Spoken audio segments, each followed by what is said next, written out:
तरीका है कि आप कहीं कोचिंग पढ़ाना शुरू कर दीजिए, रोज बच्चे आपको सिखाएंगे। हमारे बच्चे हमको रोज सिखाते हैं। कुछ पूछते हैं, नहीं बता पाते हैं तो हम भी परेशान होते हैं और उस बहाने कुछ ना कुछ सीखते हैं। तो आप सीखने सिखाने की प्रक्रिया में जुड़ जाएंगे तो अपने आप आपको विस्तार होगा। और बैठे रहेंगे तो रोज आपके शब्दकोश से शब्द गायब होंगे। मेरा परिवार या चीज़ों की चांदनी पढ़ेंगे तो 2-4 शब्द 20 शब्द नए मिलेंगे, हमको सीखेंगे। यही काम आप लोगों को भी करना है, इसलिए पढ़ना है। चलिए लिखते हैं। धूल की ढेरी में अनजान। अगली पंक्ति है मनोज भाई, अब अपना खत्म कर दीजिए। आवाज आपकी धूल की ढेरी में अनजान,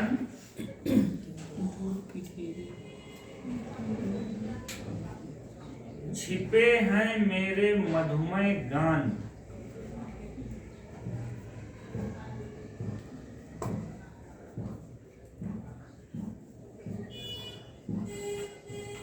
धूल की ढेरी में अनजान, छिपे हैं मेरे मधुमय गान। डैश करके पढ़ लो।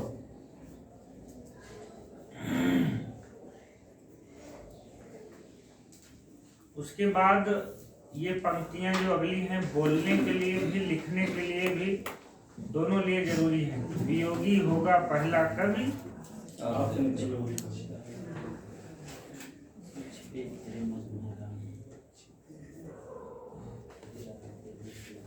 वियोगी होगा पहला कवि, आह से उपजा होगा गान।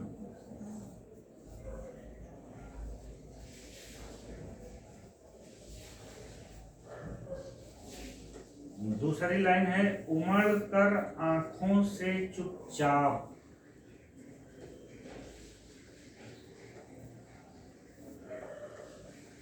उमड़ कर आंखों से चुपचाप, वही होगी कविता अनजान।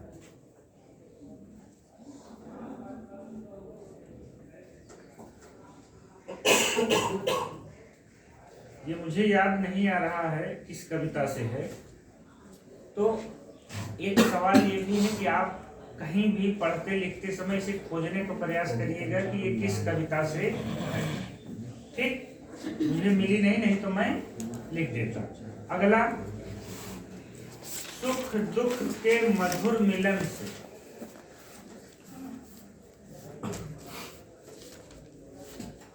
सुख दुख के मधुर मिलन से, यह जीवन हो परिपूर्ण।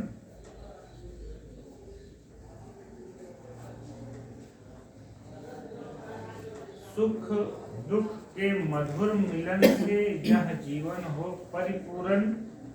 अगली पंक्ति है, फिर घन में ओझल हो शशि। फिर घन में ओझल हो शशि, कामा लगा के फिर शशि में ओझल हो घन।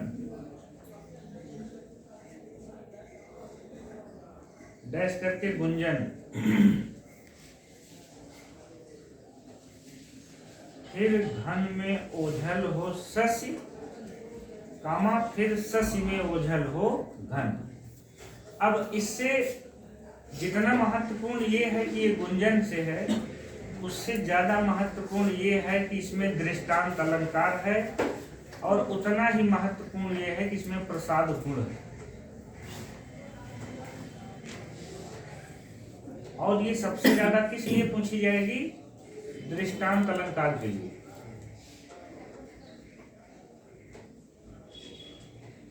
सर दृष्टांत होता है दृष्टांत? री वाला मात्रा उसमें लगता है दाल। दृष्टांत।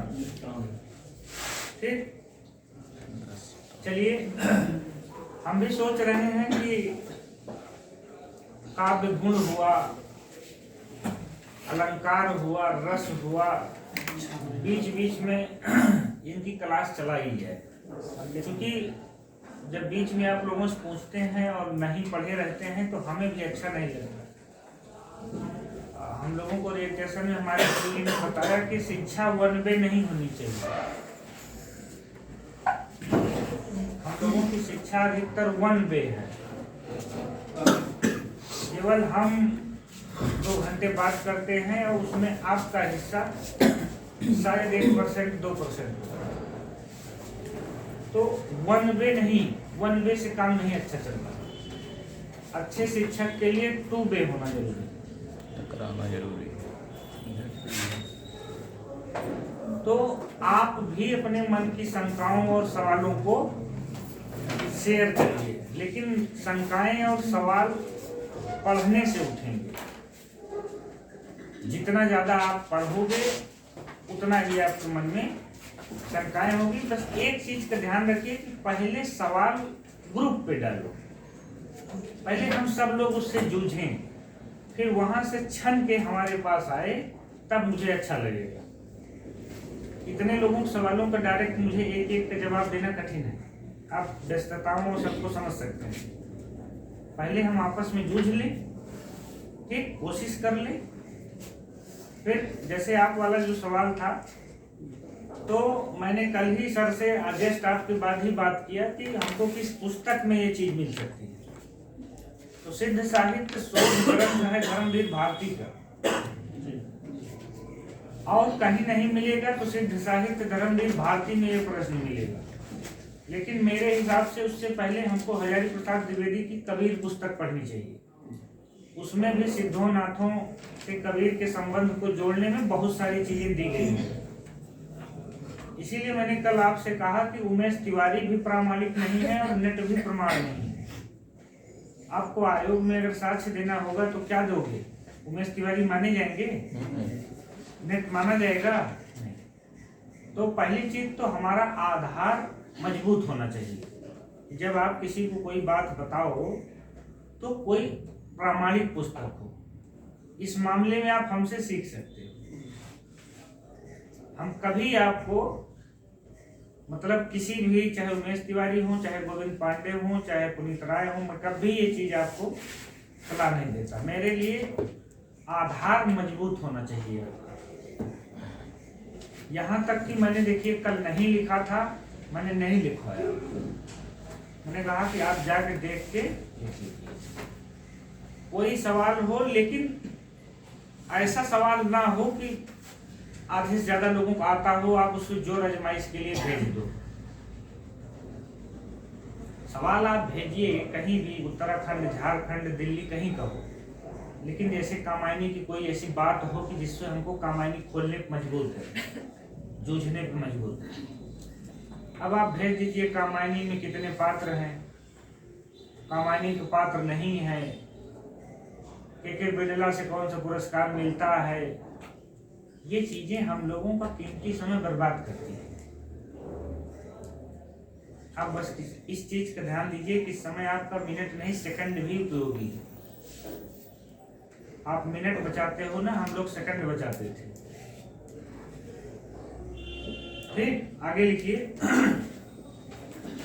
खुल गए छंद के बंद। इसकी तुलना निराला के उस पंक्ति से करिए, छोड़ छंदन बंधन में छंदों की राह गजगामिनी, तेरा या मार संकीर्ण कंठ का केन। दोनों पंक्तियां सिमिलर हैं। खुल गए छंद के बंद, तो बंद है ना? हाँ बंद। खुल गए छंद के बंद, प्रास के रजत पात, प्रास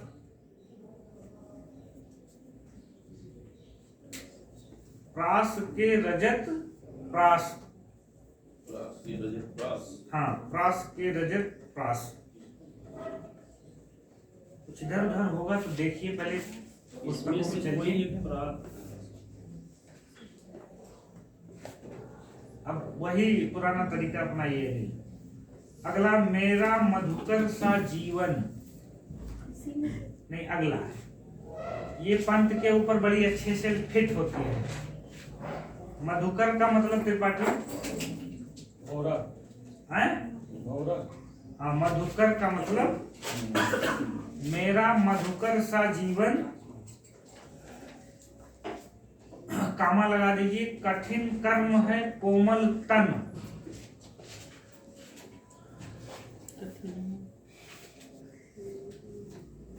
मेरा मधुकर सा जीवन, कामा कठिन कर्म है कोमल तन। बिल्कुल पंथ पे फिट बैठ रही है। ठीक, मतलब वो इसीलिए वो नई कविता के अग्रजों में नहीं शामिल हो पाए। जिसका तन ही कोमल होगा वो धूप छांव कैसे सह पाएगा। इन्होंने स्वयं लिख दिया। आगे लिखिए, मनन कर मनन, अलग अलग मनन कर मनन शकुनि नादान।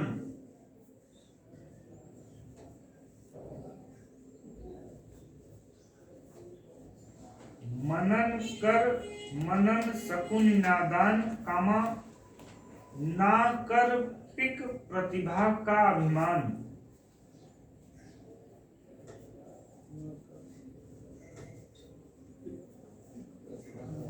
ना कर पिक प्रतिभा का अभिमान।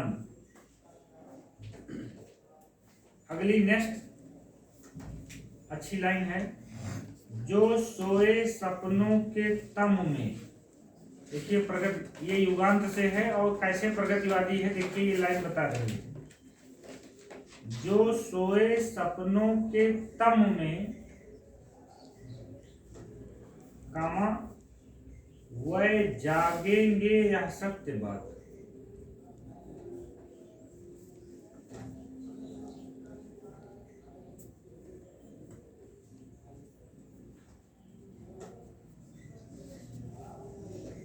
जो देख, अगली उसी की अगली है, जो देख चुके जीवन निशीथ।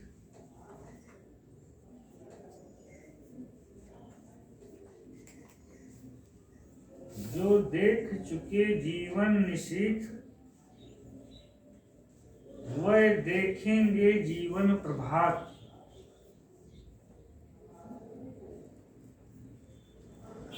गिरजापति,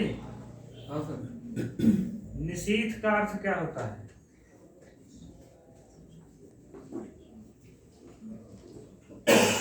चौधरी साहब, निशीथ किसका काव्य संग्रह है? अरविंद, संजय यादव, निशीथ का अर्थ तो रात, किसका काव्य संग्रह है? जहाँ तक मुझे याद है हरिवंश राय बच्चन। रामकुमार वर्मा। निशीथ राम कुमार वर्मा का। अच्छा, उनका मिलन यामिनी जी। समझे रहिए, कहीं से कुछ भी सवाल किसी से हो सकता है। निश्चित मतलब रात्रि होता है कि जो मतलब प्रातः कालीन जो नहीं, आप उस बेला को ना ले जाइए। गोधूली बेला और वो जो बेला है उसमें 3 है। वो तीनों को आप सर्च कर सकते हो।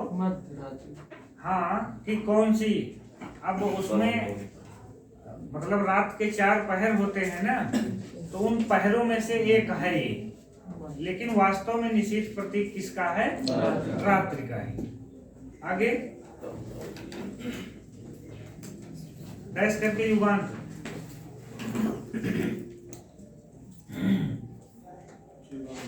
अगला, जग जीवन में जो चिर महान।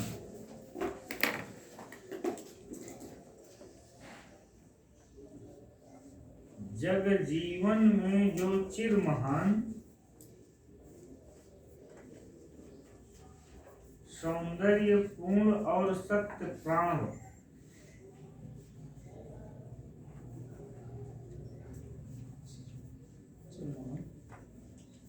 सौंदर्य पूर्ण और सत्य प्राण। इसी की अगली लाइन, मैं उसका प्रेमी बनूं नाथ।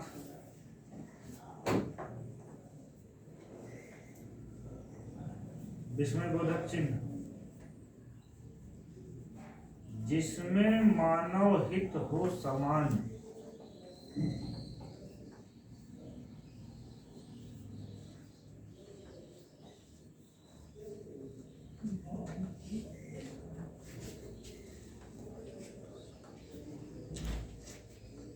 मैं उसका प्रेमी बनूं नाथ जिसमें मानव हित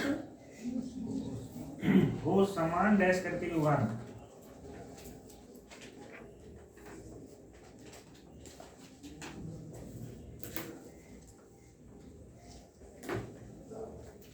द्रुत झरो जगत के पत्र जीर्ण। अगली हमने जीर्ण लिख के काटा है, फिर पत्र जीर्ण लिखा है। हमने लिखा है यम सेकंड पेज नंबर 49।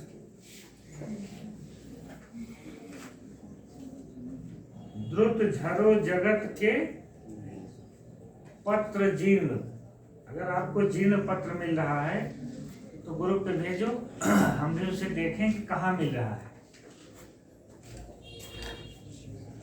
ठीक, क्योंकि जब मैं दोबारा लिख रहा हूं ना तो जो ये आप पूछते हैं इसे मैं पहले कल्पना कर लेता हूं कि अगर आप इस सवाल को ऐसे पूछेंगे तो इसका मेरे पास जवाब क्या होगा।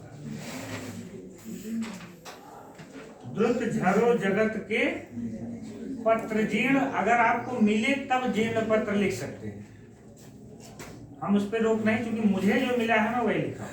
आगे, हे स्रष्ट ध्वस्त।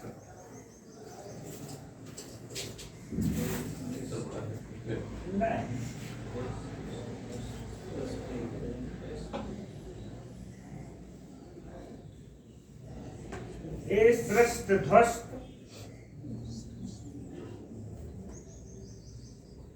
हे शुष्क शीर्ण, जिसमें बोधक चिन्ह लगाइएगा।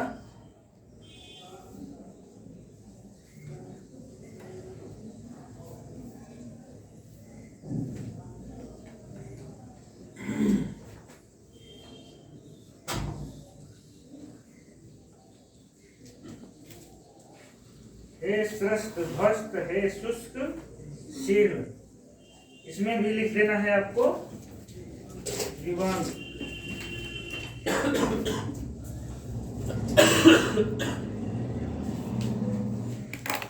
द्रुत झरो जगत के जीर्ण पत्र जानते हैं क्या है ये?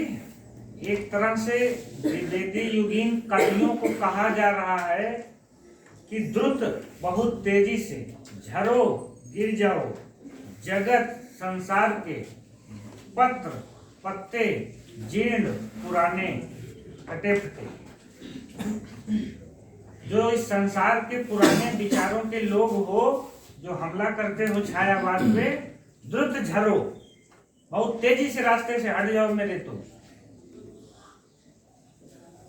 ये कहीं न कहीं एक तरह से प्रगतिवादी भावबोध से भी युक्त है। जो पुराना हो गया है, जो अप्रचलित हो गया है, जो अप्रासंगिक हो गया है, वो मार्ग से मेरे। इसीलिए कविता फिर हम कहते हैं कि दो शब्दों के बीच निरवता में रहती है।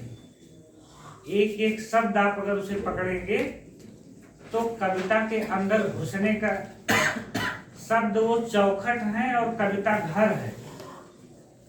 चौखट पे खड़े हैं शब्द, पहले उनसे टकराइए, फिर कविता के अंदर घुसिए, और घुसने के बाद पता चलेगा कि अलंकार कौन सा है, शब्द शक्तियां कौन सी हैं, गुण कौन सा है। घर के बाहर देख के अनुमान नहीं लगा सकते कि घर के अंदर क्या है। ये अंदर की चीजें हैं और इतनी कठिन नहीं है। सबसे बड़ी चीज ये है, इतनी कठिन नहीं है जितना आप लोग समझते हैं कि ये कठिन है। बस ये है कि हम लोग, असल होता क्या है कि जैसे एक चित्र है तो हमारी जो शरीर है, जो हमारा अंग है, इंद्री है, वो किसी विशेष हिस्से को देखती है, क्योंकि हम पूरे चित्र को नहीं देखना चाहते। तो हम जिसको केवल, अब अगर यही ऊपर वाली पंक्ति होती तो हम इसको दृष्टांत अलंकार के उदाहरण के नजरिए से न देखें तो एक पंक्ति की खाली एक पंक्ति है, इसको हम काव्य गुण के नजरिए से न देखें तो एक पंक्ति है, लेकिन अगर उसके अंदर घुस के हम देखें तो इसमें हो सकता है अभी कोई छंद भी निकले। निकल सकता है कि नहीं निकल सकता है? तो पढ़ते समय ये चीज आपको देखनी है। लास्ट पंक्ति है, तुम वहन कर सको, वहन नहीं वाहन होगा, हाँ, तुम वहन कर सको, कामा जन जन में मेरे विचार, तुम वहन कर सको, कामा जन जन में मेरे विचार। दूसरी लाइन है, वाणी मेरी, कामा चाहिए तुम्हें क्या अलंकार,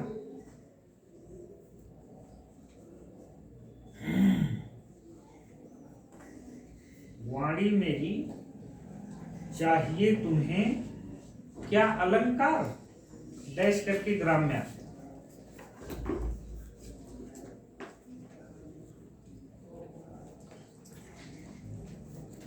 पंथ समाप्त हुए। हो सकता है कि कुछ मुझसे बच गया हो, तो उसके लिए आप खोज के लाएंगे तो मुझे भी अच्छा लगेगा, मेरा भी कुछ ज्ञान बढ़ेगा। ठीक, तो सवाल इतने हैं कि थोड़ा मेहनत ज्यादा करनी पड़ेगी। महादेवी वर्मा,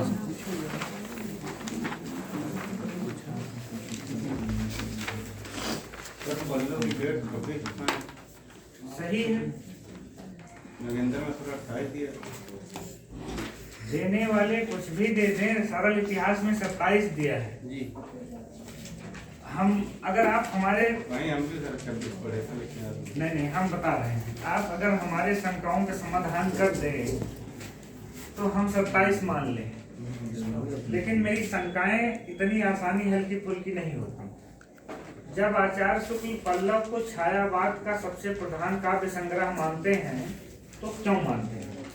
क्योंकि झरना की दूसरे संस्करण की डेट 27 है, पहले की 1918 है।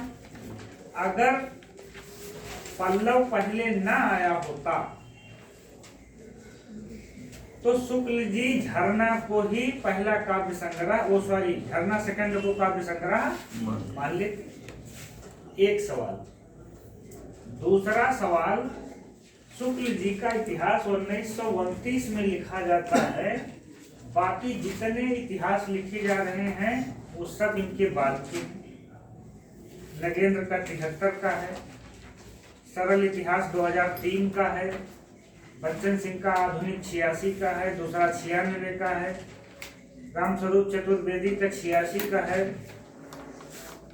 तो हम किसको मानेंगे? और जो बात शुक्ल जी लिख गए हैं उसे काटना इतना आसान किसी के लिए नहीं। लिखने तो 27 सरल इतिहास भी लिखता है कि पल्लव की डेट 27 है, लेकिन अपने दिमाग से आप इन चीजों को हटा दीजिए। पल्लव की डेट 26, या मेरे सवालों का उत्तर हो आपके पास तो हम 27 मान लें। बताइए, छायावाद का सबसे प्रधान कवि और सबसे प्रधान काव्य शुक्ल जी ने किसे माना? पंत और पल्लव। क्यों? क्योंकि झरना से 1 साल पहले वो आ चुका था। तो आप इन चीजों को मानते समय ये ध्यान रखिए थोड़ा सा, ठीक? चलिए, महादेवी वर्मा,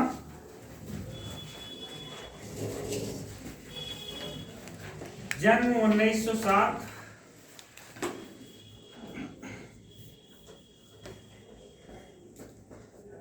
डैश करके होली के दिन। हो सकता है कि बनाने वाला पूछ ले कि होली के दिन कौन पैदा हुआ था? फर्रुखाबाद, उत्तर प्रदेश।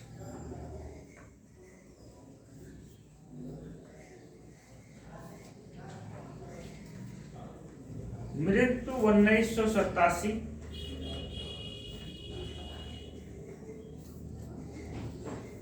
जन्म 1907, होली के दिन, फर्रुखाबाद, उत्तर प्रदेश। मृत्यु 1987। पिता श्री गोविंद प्रसाद,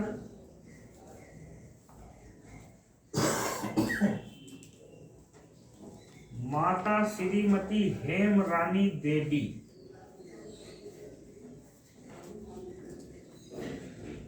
इनके पति का नाम भी शायद कोई डॉक्टर,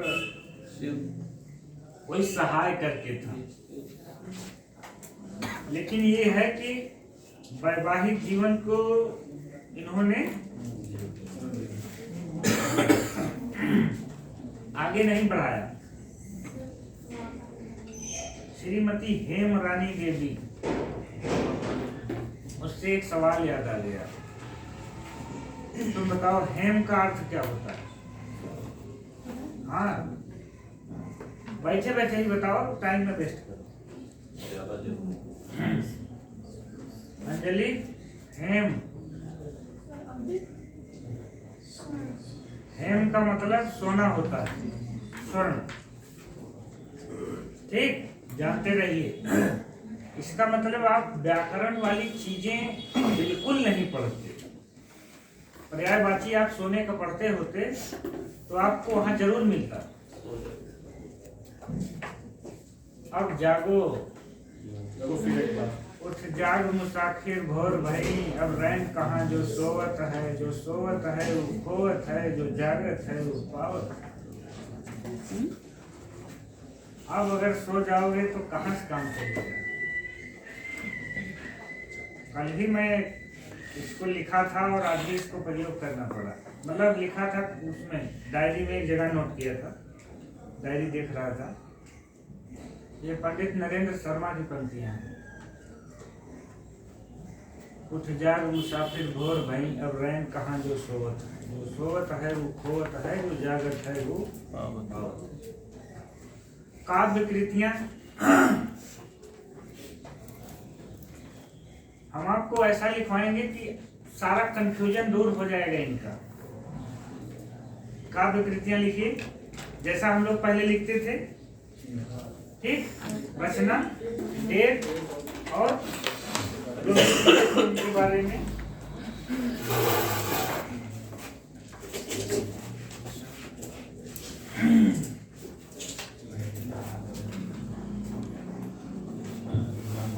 चले शुरू कर दीजिए। निहार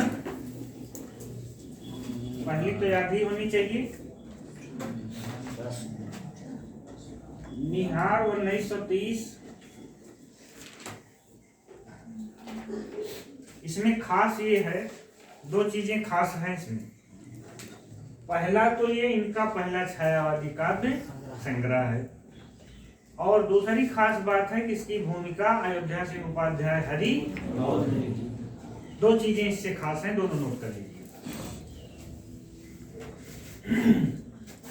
एक आप ये लिखिए प्रथम, बहुत छोटा लिखना हो तो प्रथम संग्रह, मतलब बहुत लंबा चौड़ा ना लिखो।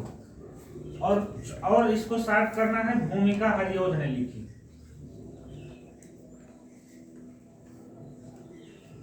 भूमिका हरिओध ने लिखी।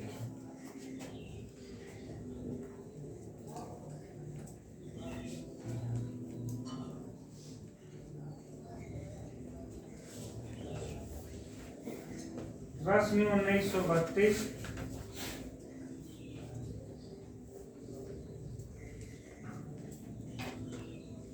नीरजा 1936।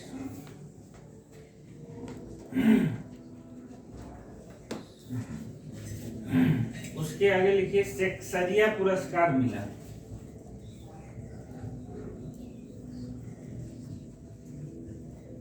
शेक्सपियर पुरस्कार मिला इस पे।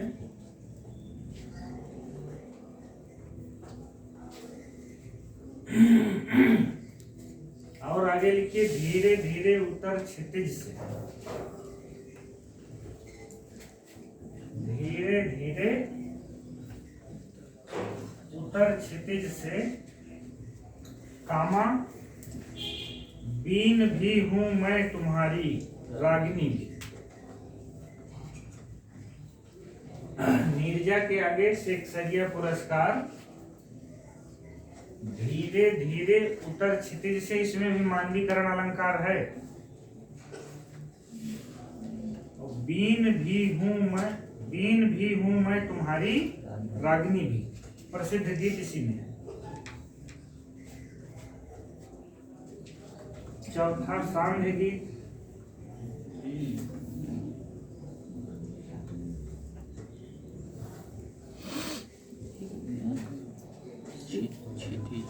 सांध्य गीत 42 और 40।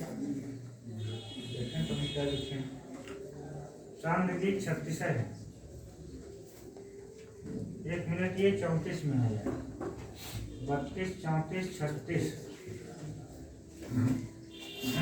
सांध्य गीत के आगे लिखिए लोकप्रिय गीत मैं नीर भरी दुख की बदली, इसी में है। और एक तरह से ये जान लीजिए कि ये सबसे अच्छा क्वेश्चन है। महादेवी वर्मा की ये सबसे प्रसिद्ध पंक्तियों में से एक है, मैं नीर भरी दुख की बदली। सांध्य गीत 1936, आगे मैं नीर भरी दुख की बदली, इसी में है। दीप शिखा,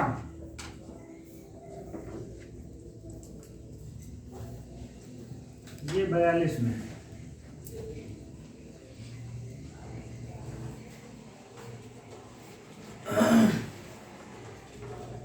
इसमें 2 गीत जो सबसे प्रसिद्ध हैं, लिखिए चिर सजन आंखें उन्नीदी।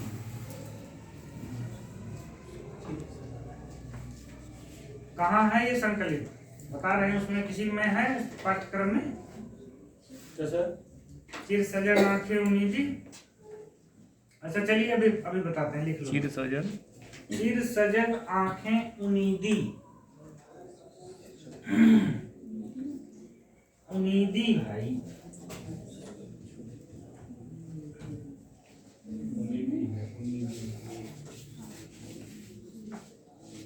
कामा जाग तुझको दूर जाना, ये कविता कहाँ है मौर्य जी?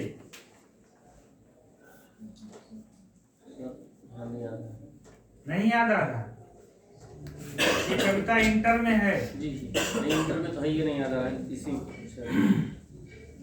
अचल हिमगिर के हृदय में आज चाहे कंप हो ले, यही कविता मुझसे हायर में इंटरव्यू में पूछी गई थी। वो उन्होंने ये कविता पढ़ी, जाग तुझको दूर जाना, और पूछा किसकी है, तो पहले मैंने बताया महादेवी वर्मा की है। फिर मैंने कहा कि नहीं सर, बच्चन की है, क्योंकि बच्चन की भी लगभग सेम ऐसे ही एक कविता है। तो हालांकि उन्होंने कहा नहीं बेटा आप सही बताए थे, कंफ्यूज ना होइए। इससे क्या पता चलता है? पहली बार तो ठीक है, इससे ये पता चलता है कि हमको सिलेबस की चीजें जरूर पढ़नी चाहिए, चाहे 9th का सिलेबस हो चाहे एमए का। इससे मेन चीज ये पता चलता है। पहली बार वाला तो ठीक है, और ये कविता इंटर में रखी गई है, आज जाके आप उसे पढ़ने की कोशिश करो। ठीक, लिखिए श्रेष्ठ गीत इसी में है। 2 रचनाएं और है, लिखिए 6 नंबर पे लिखिए प्रथम आयाम।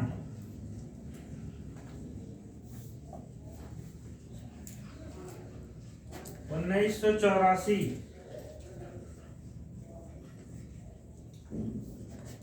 इसमें लिखिए यह इनकी आरंभिक कृति है, इसमें इनकी ब्रज भाषा कविताओं का संकलन है।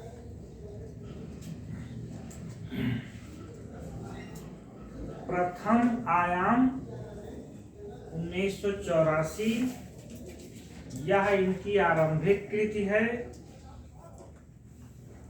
इसमें इनकी ब्रज भाषा की कविताएं संकलित हैं।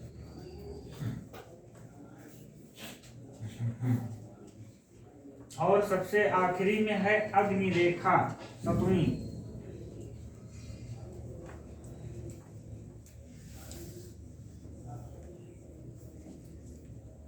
लिखिए मरणोपरांत प्रकाशित कब है ये? 90 में, अग्निरेखा 1990।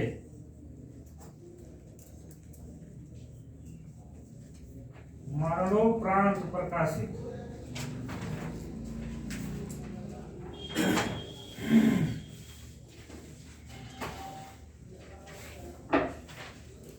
अब फिर आप कहेंगे सर यामा छूट गई, लेकिन धैर्य रखो, अभी देखो हम कहां कहां से क्या क्या लाते हैं। अब लिखिए संकलित काव्य कृतियां, जैसे हमने पंथ की लिखी थी, ठीक। अब मेरे घर में प्रवेश करेंगे। अब निरेखा के अंतर्गत, अच्छा ठीक है, लिख लीजिए, लिख लीजिए। बापू को प्रणाम,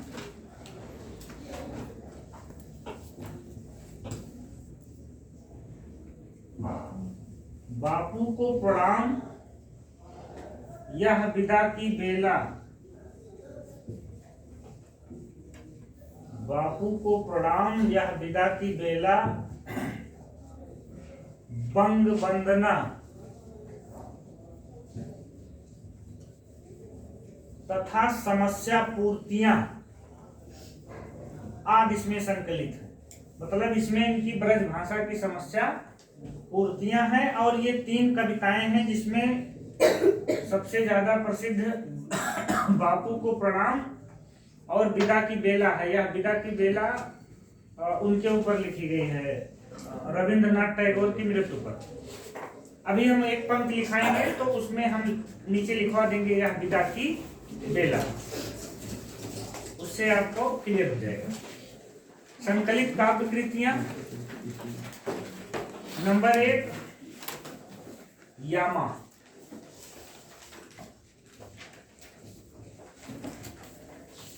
हम आज कुछ अलग खोजते हैं। डेट लिखो 1940।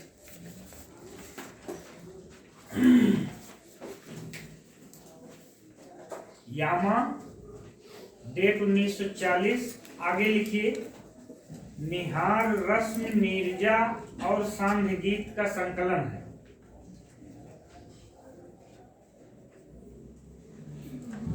निहार मतलब ऊपर से चारों को लिख लो, 4 आपने लिखा है ना। निहार रस्म नीरजा सांध्य गीत का संकलन है। 1982 में इस पर ज्ञानपीठ पुरस्कार मिला।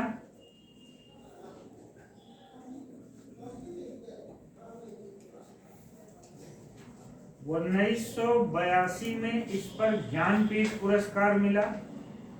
खैर इनका हम पुरस्कार अलग से लिखवा रहे हैं तो वहां और पुरस्कार दिखा देते हैं, छोड़ दीजिए। सेकंड लिखिए संधिनी।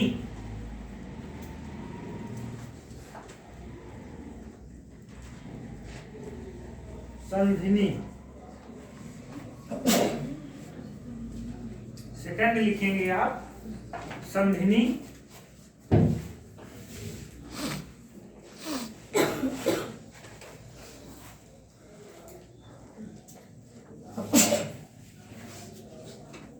अगला लिखेंगे प्रभा। डेट नहीं,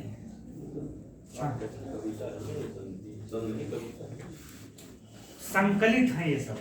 मतलब संधिनी में इनकी चुनी हुई, ये जितने आप लिख रहे हैं ये चुनी हुई इन्हीं की कविताओं से चुने हुए अलग संग्रह है। इसीलिए कंफ्यूजन आप में न रहिए। हाँ, शंका हो मन में पूछिए जरूर। लिख लीजिए पूरा। अगला लिखिए आधुनिक कवि 1। संधिनी के बाद प्रभा। संधिनी के बाद प्रभा। हम शार्ट में लिख रहे हैं आधुनिक कवि 1। कल हमने क्या लिखा था? 2। आधुनिक कवि 2। 2 पे पंत है, 1 पे महादेवी वर्मा। अगला लिखिए परिक्रमा।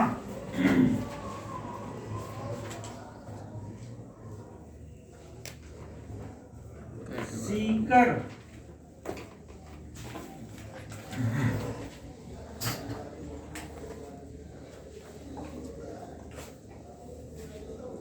संधिनी भी शायद पूछा गया है कहीं। किसी का अनुवाद भी है क्या सर? अरे थोड़ा सा रुको, वो भी आ रहा है। जो अनुवाद है वो सप्तपर्णा है, आने दीजिए।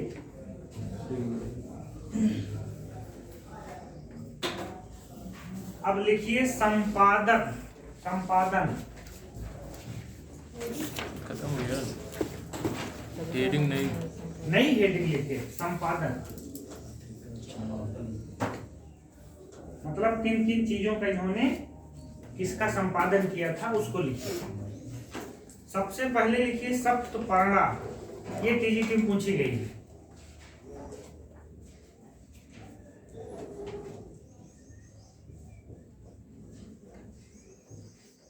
सप्तपर्णा के आगे लिखिए, इसमें कालिदास, ये हम फिर बता दे रहे हैं कि ये टीजीटी या पीजीटी में पूछी गई है। इसमें कालिदास, कामा लगाते जाइए, अश्वघोष, भवभूत, वाल्मीकि, यौन जयदेव आदि की कविताओं का अनुवाद है।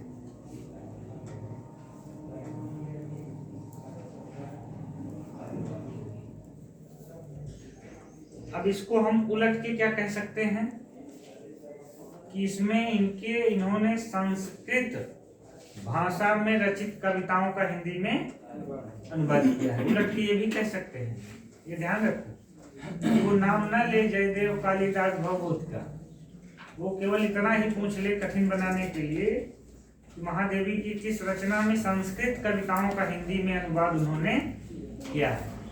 ये जितना जो हमने पढ़ा, कालिदास, अश्वघोष, भवभूत, वाल्मीकि, जयदेव, ये सब किस भाषा के हैं? तो ये भी अपने दिमाग में सोच के चलो एक स्टेप। अगला लिखिए हिमालय। इसकी डेट मिल गई है 1963। हिमालय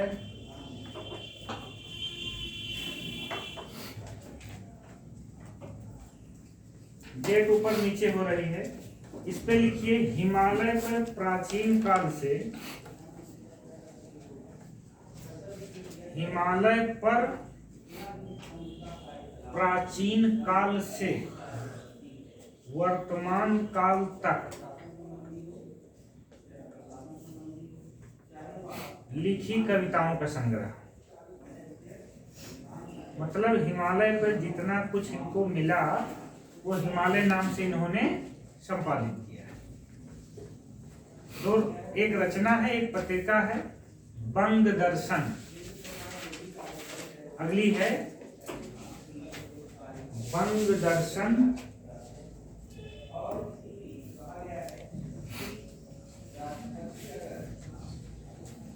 और सबसे आखिरी में आप जानते हैं इन्होंने चांद का संपादन किया था। नहीं, बंग दर्शन में कुछ नहीं, डेट 1943 है बस। चांद में भले लिख लीजिए कि चंडी प्रसाद और रामरस सहगल। चंडी प्रसाद और रामरस सहगल के साथ 3 लोग इसके संपादक थे। चंडी प्रसाद हृदयेश नाम था, उनका पूरा नाम था चंडी प्रसाद हृदयेश और रामरस सहगल। अब चांद पत्रिका से इन तीनों लोगों का नाम जुड़ता है। चंडी प्रसाद हृदयेश, रामरस सहगल और महादेवी वर्मा। लेकिन आपको उसमें केवल इतना जानना है कि चांद जब अपने सबसे उच्चतम स्तर पे थी तो उस समय उसकी संपादक महादेवी वर्मा। अब आप लिखिए पुरस्कार। मैंने अगर आपका कुछ छूट रहा है तो आप सीधे मुझसे बताइए। लिखिए पुरस्कार या सम्मान। 1920 चांद। कुछ अपने लिए भी रखे रहो। पुरस्कार लिखिए, पुरस्कार या सम्मान। अगर हम एक मनुष्य हैं तो हमारी भी तो सीमा है। अनलिमिटेड तो है नहीं है?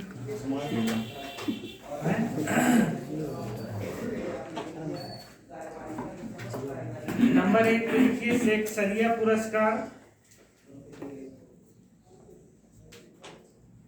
या जिस तरीके से मैं लिखवा रहा हूं उसमें आप कोई बदलाव चाहते हो तो बताओ कि इससे भी अच्छा कुछ हो सकता है। भाई जितना मुझसे बन सका है, पिछले से बहुत कुछ बदल के लाया हूं इस बार। सुधीर हैं, सोनू हैं, ये लोग गवाह हैं उस चीज के कि पिछले नोट्स में और इस नोट्स में कितनी चीजें, अनिल हैं, कितनी चीजें बदली गई हैं। और उसके लिए आप स्वयं विद्यार्थी हैं, आप समझ सकते हैं कितनी मेहनत करनी पड़ेगी, और वो भी नौकरी में रहते हुए।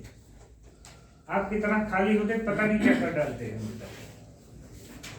लिखो सेक्सरिया पुरस्कार, डेट लिखो 1935, उसके उस पार लिखना है नीरजा पर। उस पर सेक्सरिया पुरस्कार डेट 1935, मिला किस पर? नीरजा पर। दूसरा लिखिए द्विवेदी पदक,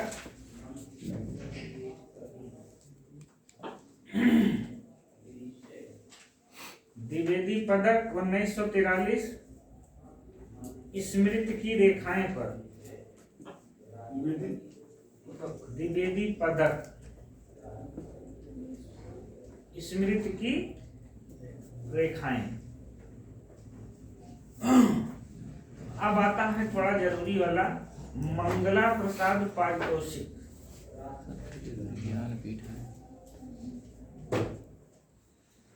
डेट 1944,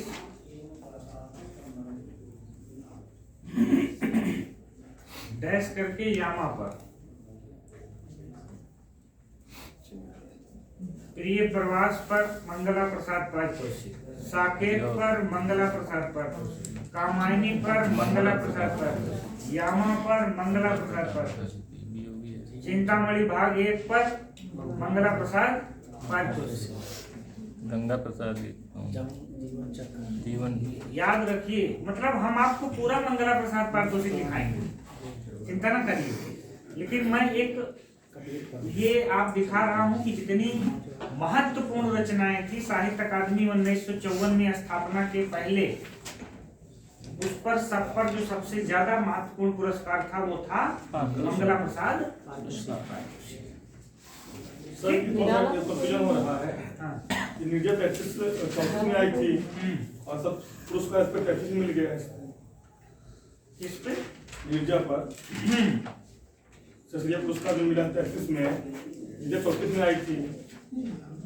तो दोनों में से क्या फिर ये पुरस्कार यही 34 में हो सकता है, जब छपी होगी तुरंत मिला होगा, यही हुआ ही होगा।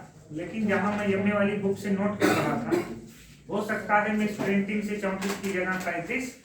ये तो सवाल ही नहीं उठ सकता कि प्रकाशित होने के पहले पुरस्कार मिल जाए। तो इस डेट को 34 की जा सकती है, पुरस्कार की डेट को। डेट की बदल देंगे। वैसे भी बहुत महत्वपूर्ण पुरस्कार नहीं है, लेकिन ये है कि पुरस्कार और सम्मान में जितने मिले हैं, कौन पता कब किसको पूछ ले। ठीक, अगला लिखिए ज्ञानपीठ या भारतीय ज्ञानपीठ पुरस्कार।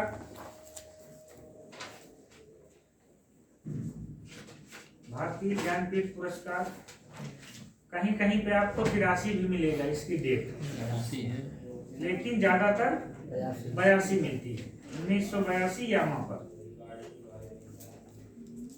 और इसलिए भी महत्वपूर्ण है कि हिंदी में ये पहली महिला है,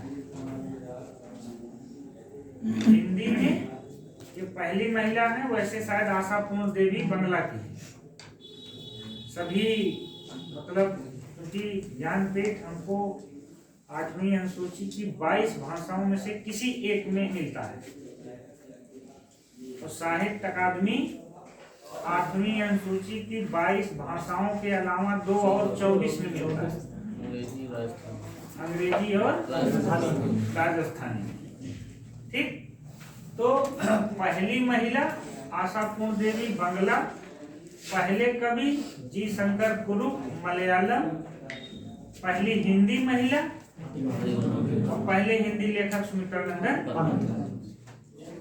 सब अराउंड तैयार करके बैठो। ठीक, आगे पद्म भूषण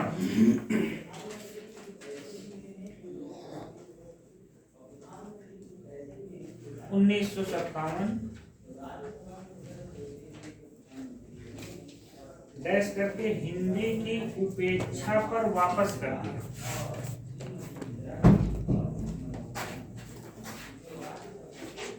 पद्म भूषण सम्मान 1957 हिंदी की उपेक्षा पर वापस कर दिया। अगला भारत भारती, ये भी खास इंपॉर्टेंट है। क्यों है, हम लिखा रहे हैं आपको डैश करके 1986। अब आगे लिखना है प्रथम भारत भारती सम्मान इनको मिला। भारत भारती की स्थापना ही 1986 में हुई है और स्थापना के बाद जो पहला पुरस्कार दिया गया उसके लिए चयन किया गया महादेवी वर्मा। ठीक, और अभी किसको मिला है? सूर्यबाला। इसके पहले उषा किरण खान। अपडेट रहिए, पूछने वाला होगा तो उषा किरण खान को पूछेगा, सूर्यबाला को नहीं पूछेगा। खैर, अगर आप पढ़े हैं तो वो देख कर याद आ जाएगा। उसके पहले कम से कम पिछले 5 सालों को तो आपको याद ही होना चाहिए।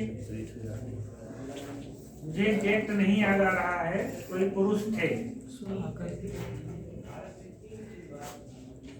नाम नहीं याद आ रहा है, लेकिन ये है कि जब आप जैसे साहित्य अकादमी याद कर रहे हो, ज्ञानपीठ याद कर रहे हो, तो आगे पीछे को भी जोड़ लिया। ठीक, अंत में लिखिए पद्म विभूषण। ये भारत का दूसरा सबसे बड़ा सम्मान है। भारत रत्न के बाद किसका नंबर है? पद्म विभूषण का, उसके बाद पद्म भूषण का, उसके बाद पद्म श्री का। डैश करके 1988। अब आगे क्या लिखेंगे? 87 में मृत्यु हो चुकी है। लिख लो, सोच नहीं रहे हम 88 में मिल रहा है, 87 में स्वर्गवास हो गया है, कैसे मिलेगा? मरणोपरांत। चलिए अन्य तथ्य।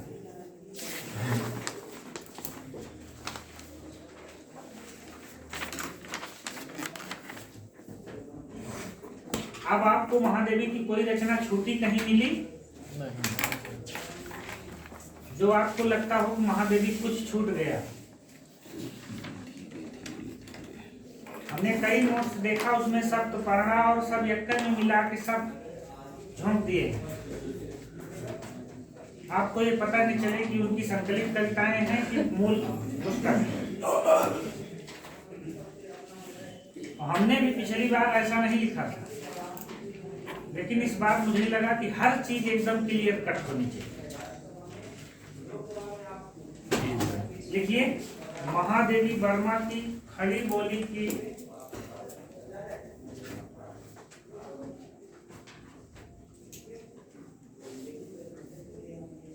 महादेवी वर्मा की खड़ी बोली की प्रथम कविता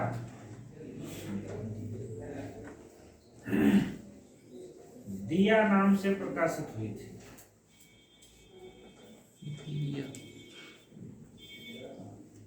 दिया नाम से प्रकाशित हुई थी। दिया की दिया? दिया। अरे दिया बाती समझते हैं, वही दिया। बड़ी मात्रा, छोटी लिया लिया। सेकंड, और कुछ नहीं मिला है, बस इतना मिला है। और कुछ मिले तो हमको भी बताओ। महादेवी के सभी काव्य गीत हैं।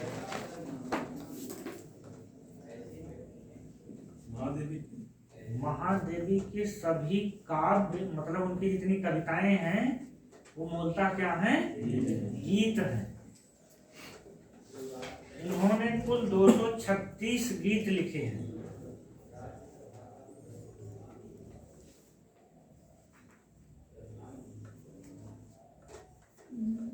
इन्होंने कुल 236 गीत लिखे हैं।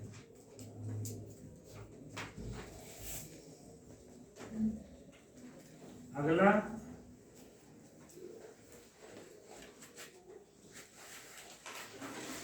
महादेवी की कविताओं पर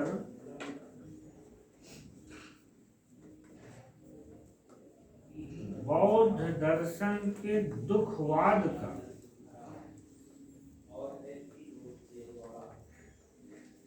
महादेवी की कविताओं पर बौद्ध दर्शन के दुखवाद का प्रभाव है।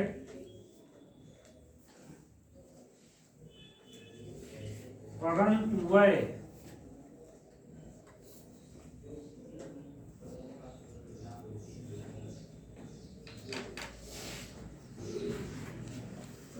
सर्वात्मवाद दर्शन को स्वीकार करती है।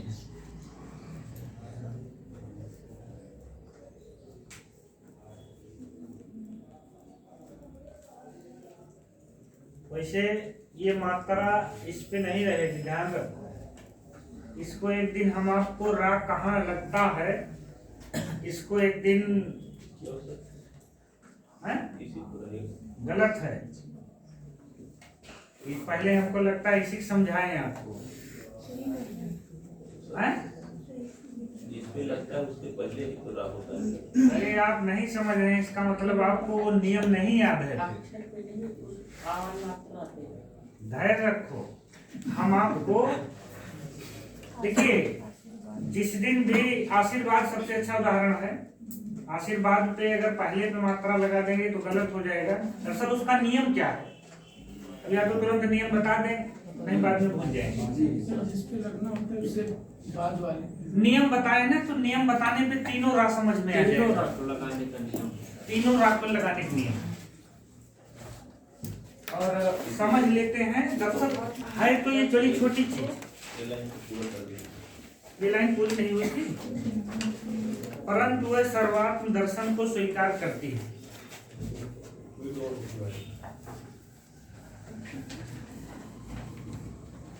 चलिए राग को आज हम लोग समझ लेते हैं। और ये चीज ध्यान रखिए, शिक्षा हमको चाहे छोटे से मिले चाहे बड़े से मिले तो स्वीकार करने में कोई बुराई नहीं। और मुझे पता है कि आधे से ज्यादा लोगों को ये नियम नहीं याद है। मुझे खुद नहीं याद था कि ये रा कहाँ लगता है, ये रा कहाँ लगता है और ये रा कहाँ लगता है और क्यों लगता है, कौन सा रा पूरा है कौन सा रा अधूरा है। ठीक, तो फटाफट हम लोग इसको समझ लेते हैं। क्योंकि देखिए इसका नियम क्या है, यदि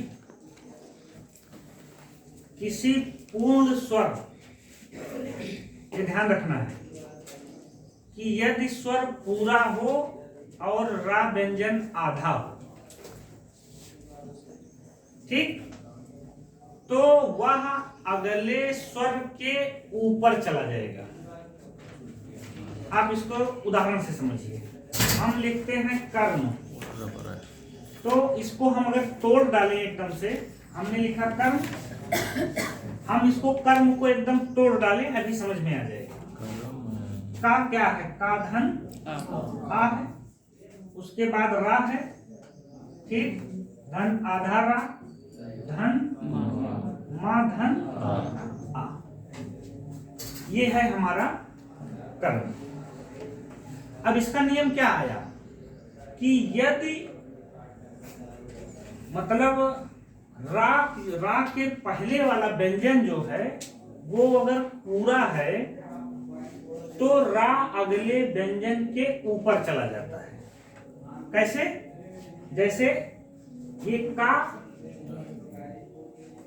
क्या हुआ? ये का पूरा था, लेकिन ये रा आधा है, ये रा आधा है। अभी देखिए, इसको उलट के बताएंगे तो फिर आपको नीचे वाला जब मामला उलट जाएगा। अगर ये अधूरा होता, ये पूरा होता, तो एक उदाहरण फिर आपको ले लीजिए। क्रम आधा का पूरा आ धन मा धन आ। नियम ये है कि यदि रा के पहले पूरा वर्ण है और रा अधूरा है, तो रा अगले वर्ण के ऊपर चला जाता है, जिसे हम कहते हैं रेफ। ये जो ऊपर लगता है इसे हम क्या कहते हैं? रेफ। लेकिन असली बात अभी जो इनकी वाली थी वो तो बची ही रहेगी। अगर अगले वर्ण में दीर्घ स्वर जुड़ा हुआ है तो मात्रा दीर्घ स्वर पर चली जाती है। अगर हम कर्म को कर्मा कर दें तो मात्रा कहाँ चली जाएगी? दीर्घ स्वर पर। दीर्घ स्वर का पहचान क्या है? सिंगल पाई। तो इसलिए जो हमने लिखा था सर्वात्मवाद, उसमें अगर पहले आप रा लगाओगे तो आपका, ध्यान दीजिए उस चीज को। नहीं, दरअसल ये समझने वाली चीज है छोटी, लेकिन ये है समझने वाली चीज। और आप अगर इसे नहीं समझेंगे तो पूरे जीवन नहीं समझेंगे। जैसे कुछ कमियां लेके हम पूरी जिंदगी गुजार देते हैं, उन्हीं में से एक ये भी है। सर इसका अगर हम विच्छेद करेंगे तो म के बाद रहेगा क्या? इसका जो विच्छेद करेंगे हम इसको कैसे पढ़ते हैं? क्रम ऊपर वाला कर्मा कर्मा। तो म के बाद रहेगा कि पहले आएगा? क्या कैसे आप पढ़ते हैं? पहले तो का ही आ रहा है ना। कर्मा हम कह रहे हैं सर, हाँ। उसका वर्ण विच्छेद करेंगे हाँ, तो जो र है वो म से पहले आएगा कि बाद में आएगा? पहले आएगा। तो सर वो तो म पे ही होना चाहिए ना। नहीं यार माँ पे तो है, लेकिन माँ तो जुड़ा है ना, माँ देखिए, माँ में यहाँ जुड़ा जो है। चीज हम आपको बता रहे हैं ये एनसीईआरटी की पुस्तक का नियम है। इसे मैं कोई अपने से पैदा करके नियम नहीं लाया। एनसीईआरटी की मेरे पास एक पुस्तक है जहाँ पे तीनों रा लगाने के नियम है। आप आशीर्वाद में जब आशीर्वाद आप लिखेंगे, थोड़ा मत यार, तो आप इस पे रा क्यों लगाते हो? अच्छा, आशीर। अब वाद पे इस पे क्यों लगाओगे? इस पे लगाओगे? इसका नियम है, दरअसल अपने आप नहीं लगा सकते हो। इसका नियम है कि अगर इसके बाद दीर्घ स्वर है तो दीर्घ स्वर पे चला जाएगा। यहाँ कहाँ चला गया? दीर्घ स्वर पर। इसका नियम यही है कि अगर दीर्घ स्वर ना होता तो यहाँ रहता है। सर उसमें स्वर जुड़ रहा है ना माँ में, तो वो सिप जाएगा। तो जहां दीर्घ स्वर जुड़ा वो तुरंत इसका नियम है कि रा अपने उस पर चला जाएगा। सर उसका एक नियम और है, जैसे अभी एक नियम बचा है, उसको मुझे वहां तक आने दीजिए। इसी का सर है, जैसे जो मतलब का है, आधा का, आधा का पे ऊपर लगेगा ही नहीं। जो कर्म में लगा है तो वो भी आपे ही लगा है, क्योंकि आ साइलेंट है, वहाँ छुपा हुआ है। वही नियम वहाँ भी है। वही तो स्वर में जुड़ा जाके। अरे भाई, जब हम इसको तोड़ दिए, जी, तोड़ने के बाद आपको क्या समझ में आ रहा है कि का पहले पूरा है, रा आधा है, ठीक, माँ पूरा है। तो जब हम कर्म पढ़ते हैं तो रा कहाँ पूरा बोलते हैं? कर्म जब हम बोलते हैं तो कर्म में रा तो आधा ही निकल रहा है ना। इसका नहीं तो फिर पूरा कर्म लिख दीजिए, ठीक, तब तो गलत हो जाएगा। इसमें एक नियम और है। इसमें एक नियम ये है, इसका दो नियम है कि जब खड़ी पाई वाला वर्ण हो तो उसके साथ रा ऐसा लगेगा, और खड़ी पाई वाला वर्ण ना हो जैसे टा और ठा, ठीक, डा, ये खड़ी पाई वाले वर्ण नहीं है। तो खड़ी पाई वाले वर्ण ना होने पे रा बदल कर ऐसे चला जाएगा। लेकिन आपको यहाँ ये ध्यान देना है, ये ऊपर वाला रा आधा होता है और ये नीचे वाला रा पूरा होता है, पूरा। ये रा पूरा रहेगा का आधा, इसका पहले वर्ण आधा रहेगा और इसका बाद वाला आधा रहेगा, दोनों में यही उल्टा है। जब हम पढ़ते हैं क्रम, तो क्रम में हम का पूरा उच्चारण थोड़े करते हैं, क्रम बहुत जल्दी से बोलते हैं ना, आ नहीं निकल पाता। ट्रक, तो हम टा कहाँ पूरा बोल रहे हैं? जैसे हम कहें टमाटर, तो टा में पूरा आ निकल रहा है, लेकिन जब हम कहें ट्रक तो टा पूरा उच्चारण नहीं होता। इसका नियम यही है कि अगर खड़ी पाई वाला वर्ण रहेगा तो रा ऐसे लगेगा, और खड़ी पाई वाला वर्ण नहीं रहेगा तो उसके साथ रा ऐसा लगेगा। ये एनसीईआरटी की एक पुस्तक मेरे पास है, उसमें ये रा के नियम दिए हुए थे।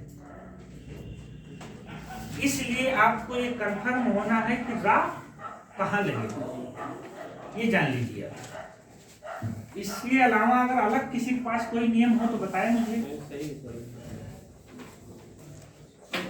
हम भी तो इतना खोजबीन करके बैठे हैं सही के लिए ही।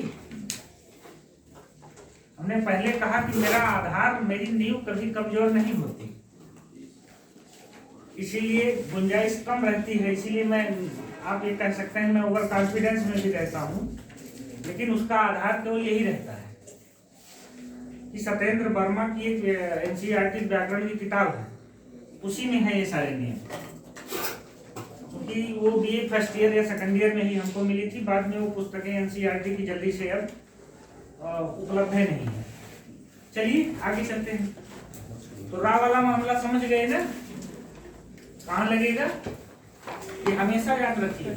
और यही सबसे ज्यादा गलती होती है, जो ये आशीर्वाद या इस तरह की चीजें हैं, इसी में गलती होती है। अगर हम लिखें कुर्मी, तो हम बड़ी ई चूंकि उसमें जुड़ रहा है, इसलिए रा हमको माँ के बाद मात्रा वाले पे लगाना पड़ेगा। ये नियम है, ठीक।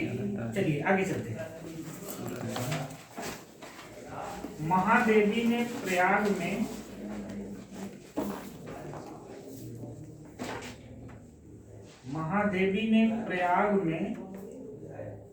प्रयाग महिला विद्यापीठ की स्थापना की थी।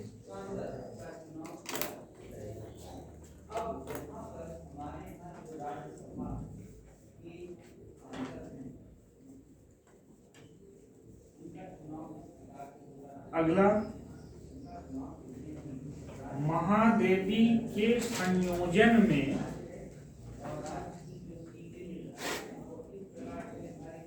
यहाँ ध्यान रखना है, संयोजन है।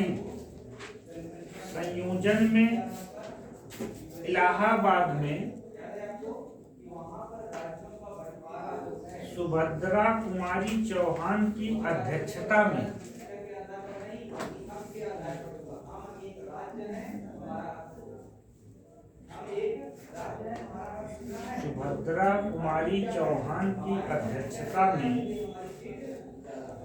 प्रथम कवयित्री सम्मेलन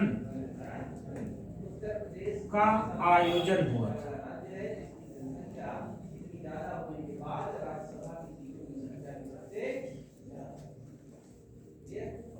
प्रथम कवयित्री सम्मेलन का आयोजन हुआ था। ध्यान ये रखना है कि संयोजिका तो महादेवी थी, लेकिन अध्यक्षता उसकी सुभद्रा कुमारी चौहान ने किया था।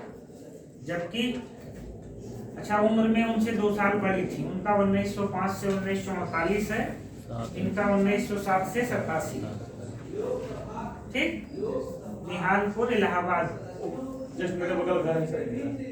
अब भाई इतना करीबी हम नहीं है त्रिपाठी। मेरे बगल की सर। आगे लिखिए। महादेवी ने प्रयाग में, हाँ इतना जरूर मुझे मालूम है कि अमृत राय की पत्नी सुभद्रा कुमारी चौहान की पुत्री थी।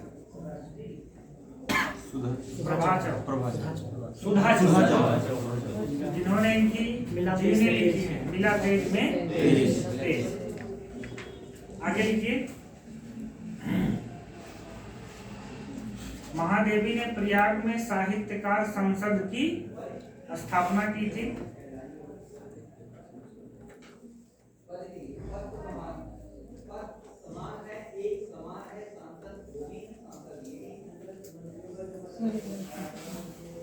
महादेवी ने प्रयाग में साहित्यकार संसद की स्थापना की थी।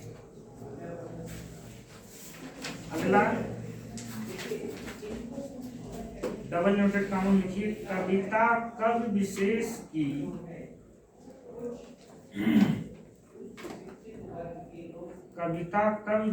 की भावनाओं का चित्रण है।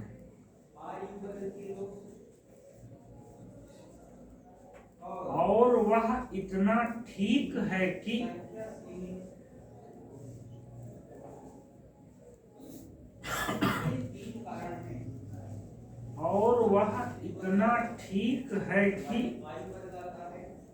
वैसी भावनाएं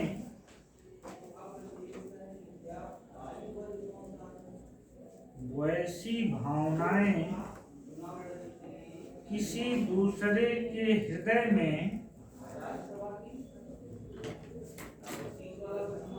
आविर्भूत कर सके।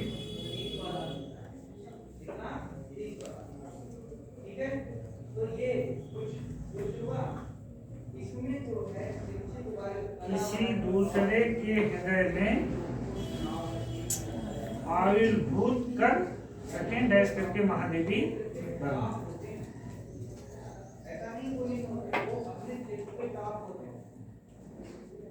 और लोकसभा में चाहे वो